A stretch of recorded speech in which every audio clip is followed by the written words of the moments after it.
One, two, three. Burn out. I'm just playing. Hey everybody, it's Shop Talk with Deano and friends. This is going to be the first one. I'm glad to be here. This is something that I've been wanting to do for a while, to do some podcasting. I talk with my friends and family about it, and they're just kind of like, why? Why do you want to do that? Why not? Who else is doing it? Where I'm at, there's not a whole lot of people doing anything. So this is just another activity I'm going to add.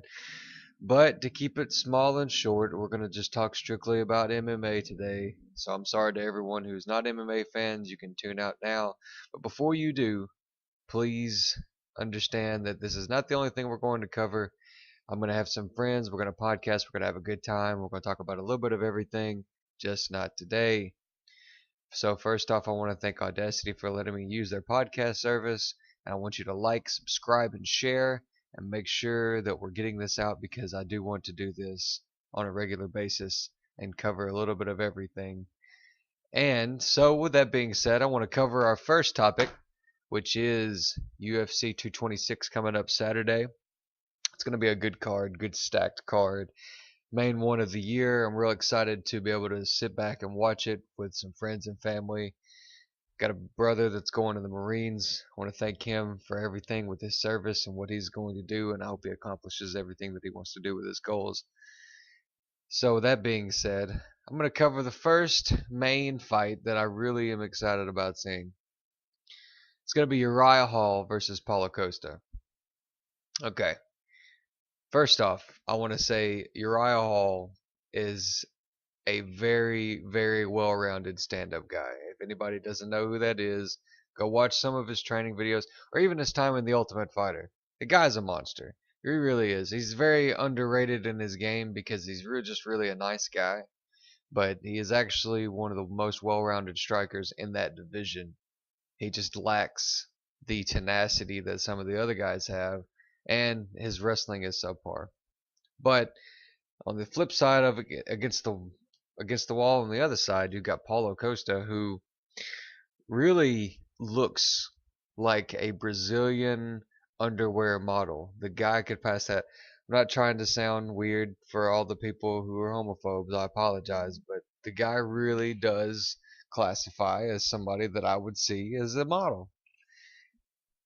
Not really looking like a fighter, but I want to tell you something. The guy has dynamite in his hands.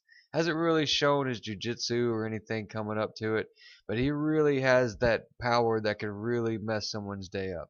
And against a guy like Hall, who likes to open it up and try to throw a lot of kicks and not too flashy, but really look for his openings and not really too aggressive, it could be really nasty. I feel like Paulo Costa is going to be very careful, which I agree you should be with Uriah Hall.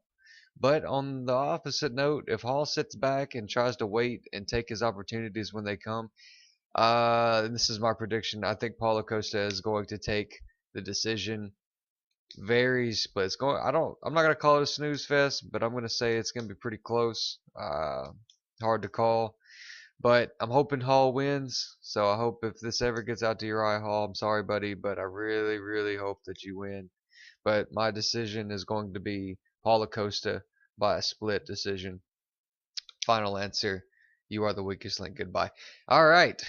That one aside, we'll go to the next one. One that I really don't know a whole lot about. It's kind of something that I just really didn't cover. I should have done more research on it.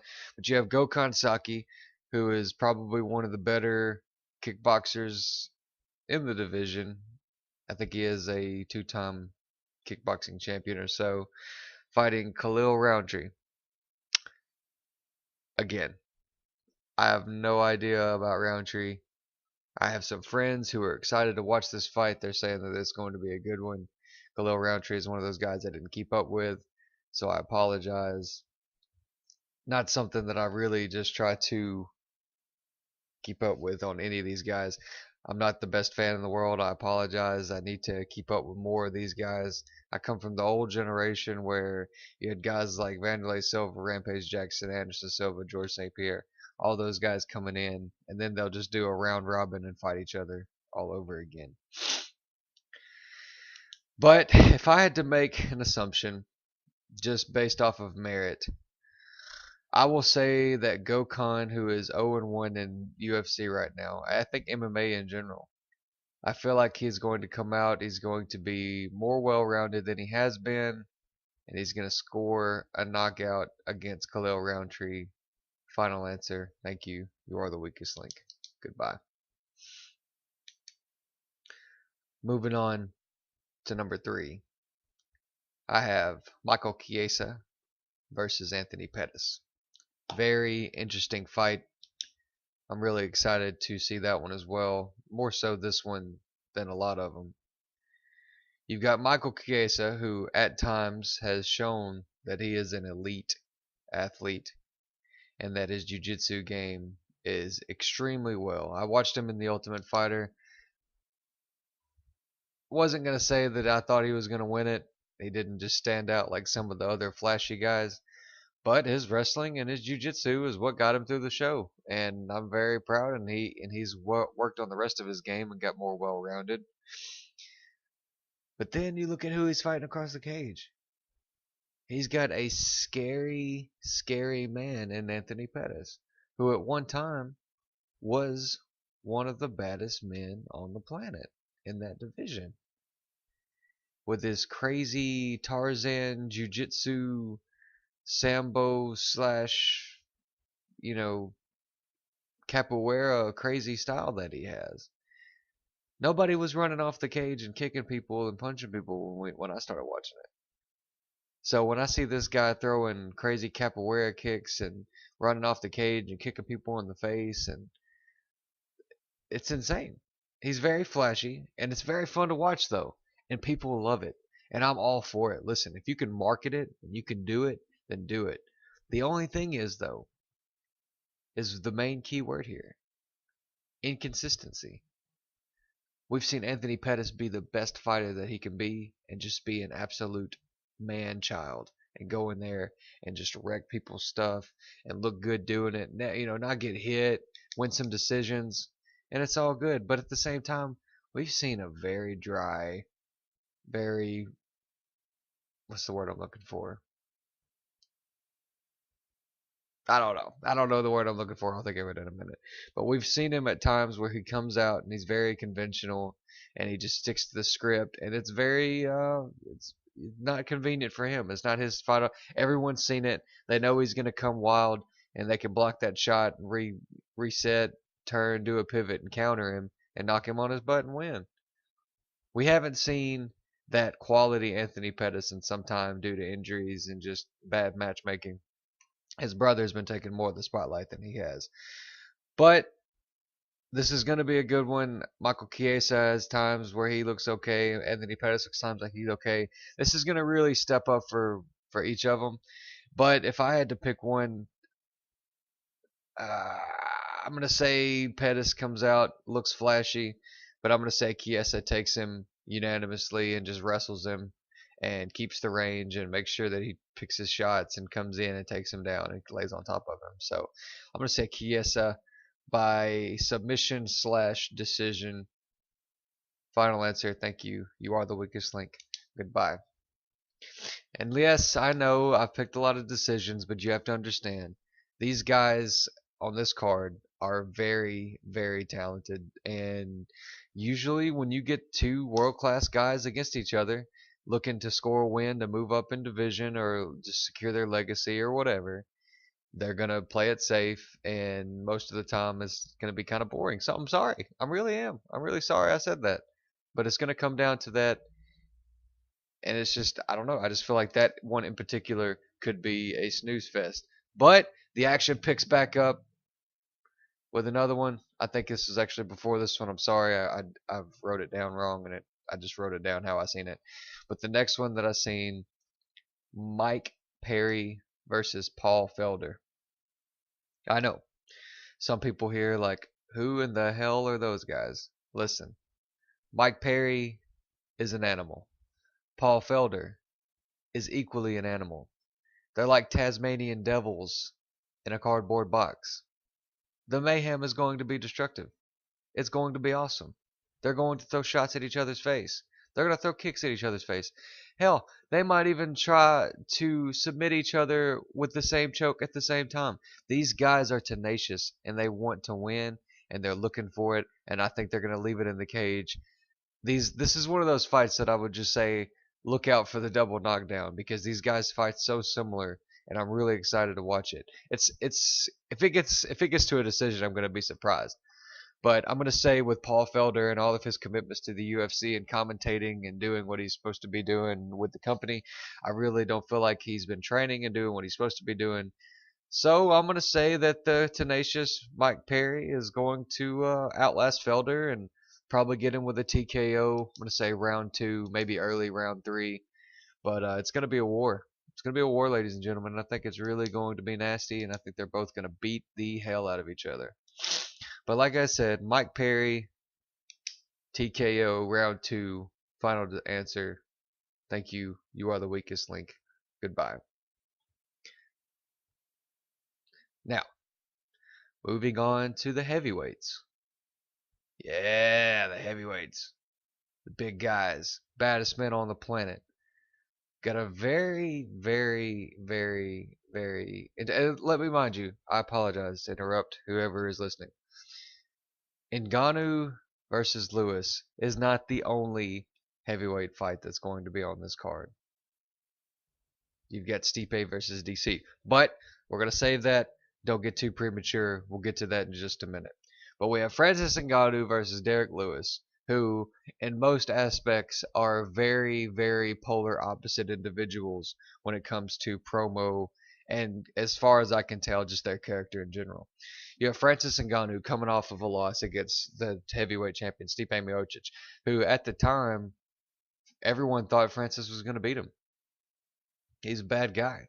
He just looks the part. He looks like a heavyweight villain, and I wouldn't be surprised if Marvel doesn't try to cast him in one of their films. But with that being said, he got beat. Stipe beat him. Heart of a champion. Heart of a lion. Comes in there and stops him cold. Ngannou gets clipped. He gassed out. Stipe whooped his butt for quite some time. So that's my big question with Ngannou. But then you look at the other side of the table, you got Derek Lewis. Very mean. Derek the Beast Lewis.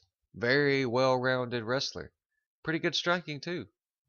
Has a resume of wins just like Ngannou probably has. But Derek Lewis is also hilarious. Oh my gosh. If you don't follow him on Twitter, go follow that guy. He is stupid funny. I seen something earlier. It was showing Ronda Rousey accepting her Hall of Fame award that she won yesterday.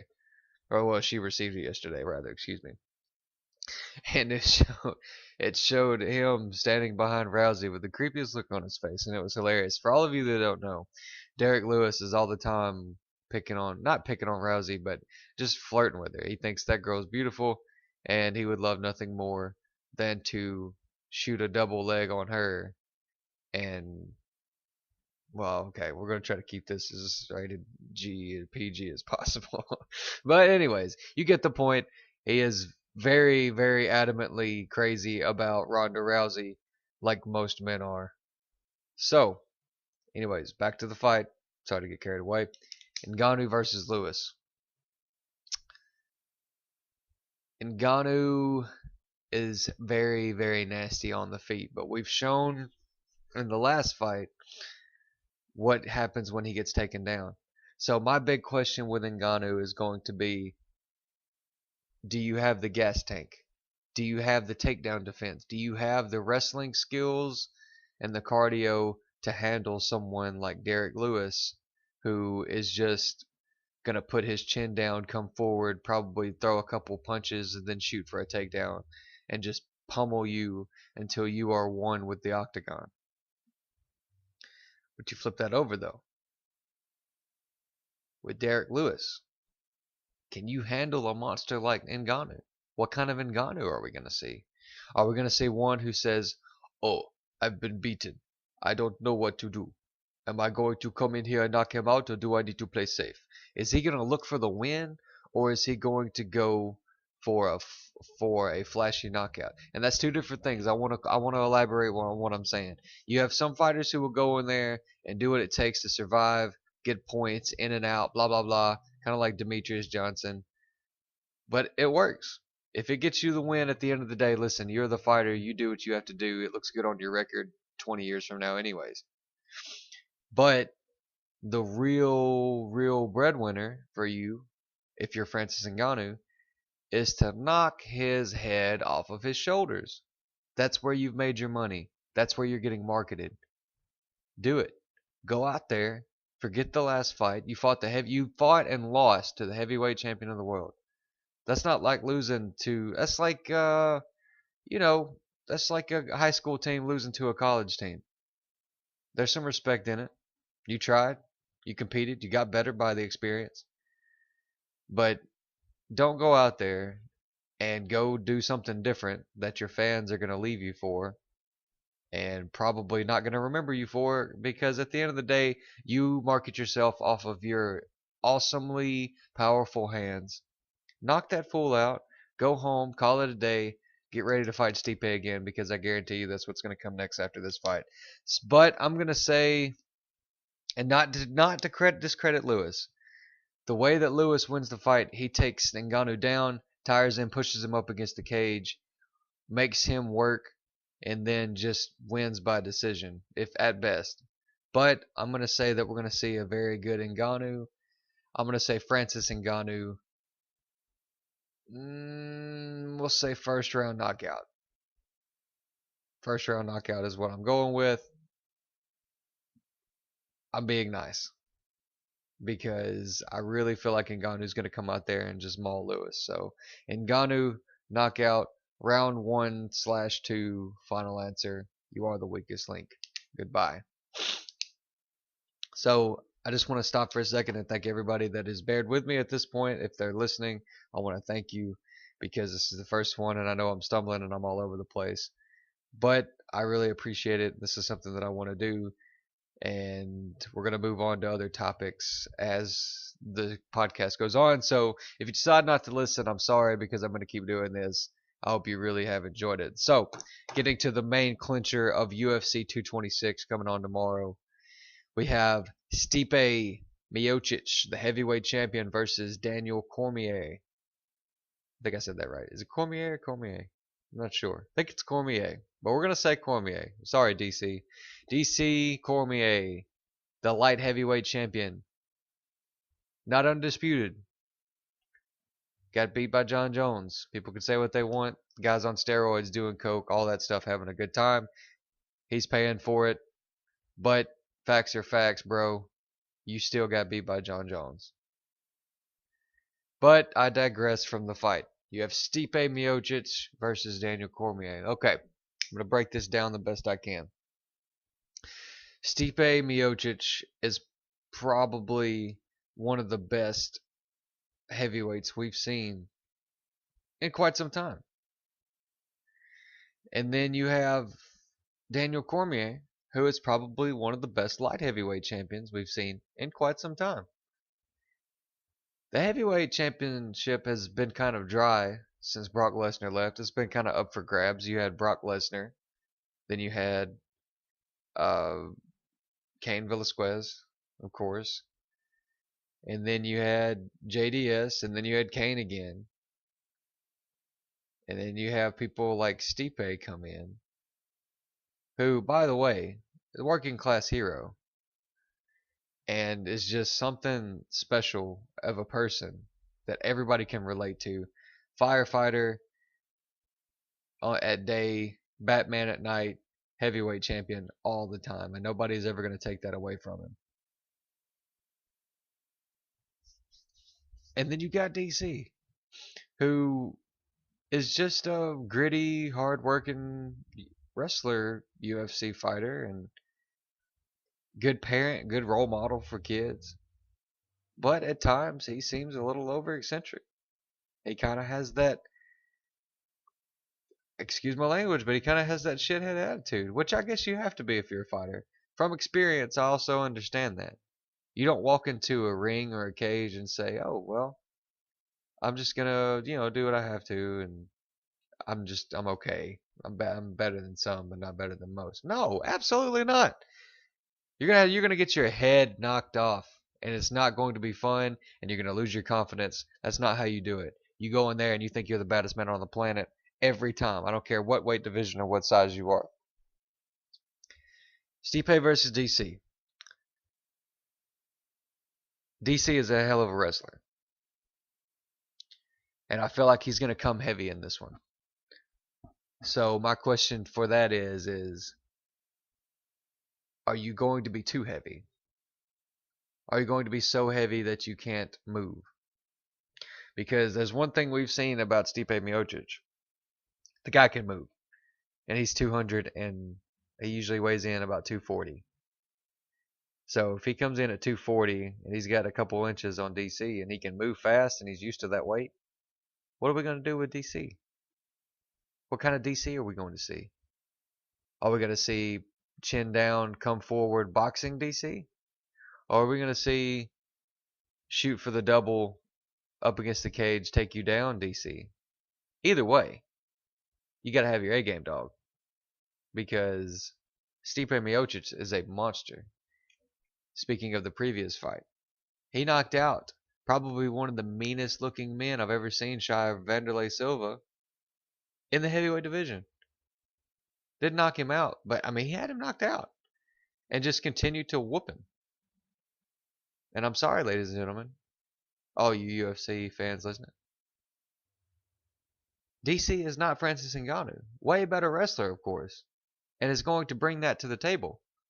But he doesn't have that tenacious knockout power like Ngannou does. So I really don't think Stipe. I think Stipe will respect it, and I think he'll, of course, he'll do what he has to do because he always comes in with a good game plan. I'm never going to take that away from him. And I've always doubted Stipe, and he's one of those guys that doesn't market himself. So, of course, from a fan point, I'm like, maybe you could do more for that. But the guy goes out there and kicks ass. And really, at the end of the day, what else can you ask for? Who cares about what he is as a person? He's out there doing what he has to do, putting out a show for his fans, and making, at the end of the day, making bank and still remaining the heavyweight champion. DC is a good role model. He was on the Ultimate Fighter this season. Really good with those guys. But what kind of person you are outside doesn't matter once you lock those cage doors. My prediction is I feel Stipe beats him. I feel Stipe comes in, catches him with some big shots early, plays on the outside, sticks to his game plan. He's going to get taken down. I'm sorry. DC's too good. Stipe is going to get taken down at some point, but I feel like he'll be able to get his way up. Not easy, but not as difficult as people are going to say that it is. And if he doesn't knock him out or TKO him, I feel like he's going to edge a decision on him, whether it be split or unanimous. That's up for grabs. Who cares? It's going to be a good fight. It's going to be a very back and forth one until the big shots start landing. Because that's one thing I've learned about heavyweights, and a wise man told me this one time. Whoever lands the first punch will win. Which history has shown, after heavyweights get clocked with one good one, they try to revert to their ground game. So that goes in with what I'm saying with DC, though. What happens if DC lands one on Stipe? What if Stipe tries to wrestle with the Olympic DC? Who knows? It's up for grabs. DC could pummel his tail. Could take him down, shoot a double like he did Josh Barnett, throw him over his head, and, just take him to the circus and just keep on doing it. Make him pay for admission. Thank his wife for coming. Who knows? But I'm going to say Stipe, unanimous decision. Yes, I know. Listen, everyone out there that is doubting this and doubting what I'm saying, listen, I would love to see the comments and I would love to see what your thoughts on it are. And we'll go from there. And I'll talk about that later. But that covers UFC 226. I know I've kept you up for 25 minutes now. And I know you're probably getting bored of my very droll voice. But I'm going to cover just two more things here. And then we'll call it quits. and then we'll try to get everything else worked on the next time I see you guys. So, on another note with MMA, we have what I've seen on the news a whole lot lately. Tito Ortiz versus Chuck Liddell. 3. Here we go again. And I'm going to cover another set of fights here in a minute that is going to collaborate with what I'm saying here. It was 2 years ago that I sat back and watched Bellator. I don't remember what it was. But the headliner was Royce Gracie and Ken Shamrock. It was their trilogy fight as well.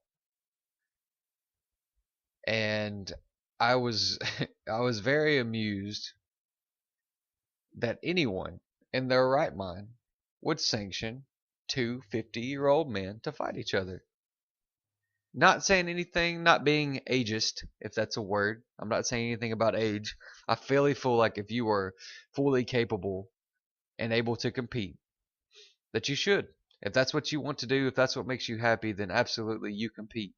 However, on a professional level, Tito is quite a bit younger than Liddell is. Liddell's been retired for 12 to 15 years. I watched Liddell's last fight. I was a junior or senior in high school. That's been quite some time ago. I've been married and have kids since then. I've got a car. All that good stuff. Lots of stuff has happened in the time that Liddell has been gone. There's been 2 presidents come through the White House. So my question is, for one, does Liddell have the chin and cardio to compete for 15 minutes? Because Ortiz fought not that long ago. He's competed in recent years and done rather well in Bellator, I might add. And another thing is, who is sanctioning it? I know they said Golden Boy Promotions, which is, oh man, Oscar De La Hoya. It's his promotion. And I know he does good. He's a real smart guy. He's real sharp with his money. He sponsored Canelo, and I know he's looking forward to that boxing match later this year between Canelo and Triple G, which is going to be his real moneymaker. But we're focusing on this. So my thing is okay, you paid him. Where are you fighting at? Why haven't tickets been dropped yet? And who's sanctioning it? And who's going to be the athletic commission to take care of it? You going to let USADA take it? Why? You going to try to do it in Vegas? Why? If USADA does it, you're going to see Chuck Liddell, who is 48, almost 50, going to go in there. I may be 47, I may be wrong. But he's going to go in there with no testosterone in his body. And he's going to go in there when he's not able to use steroids or do anything to put himself at the level that he's going to have to be able to compete against Ortiz. And I feel like he's just going to get hurt. I feel like fans are going to be let down. Fans of the sport that have been watching Ortiz for years are going to be let down. But we'll have to see. It's a fight game. Anything can happen. Excuse me. We might see a very fat Tito Ortiz out of shape go in there. Just get wrecked. Get caught with hopefully that still crazy right hand that Chuck Liddell has. But who knows? It's up for grabs. I said the same thing when I watched Shamrock and Gracie. And Gracie straight up groin kicked Shamrock, laughed at it, took him down, whooped his ass.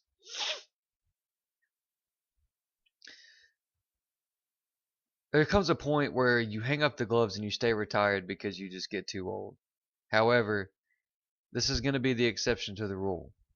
The things that Chuck Liddell has done for the sport of MMA and his time with the UFC promotion has changed it forever. He become a household name in the UFC and MMA for that matter. Especially around here, if I would have said, hey man, what do you like about the UFC? They would have said, oh man, I used to love watching Chuck Liddell and Tank Abbott fight. Man, those were some good fellers. And that's what you would say. So I respect it. I'm probably going to watch it.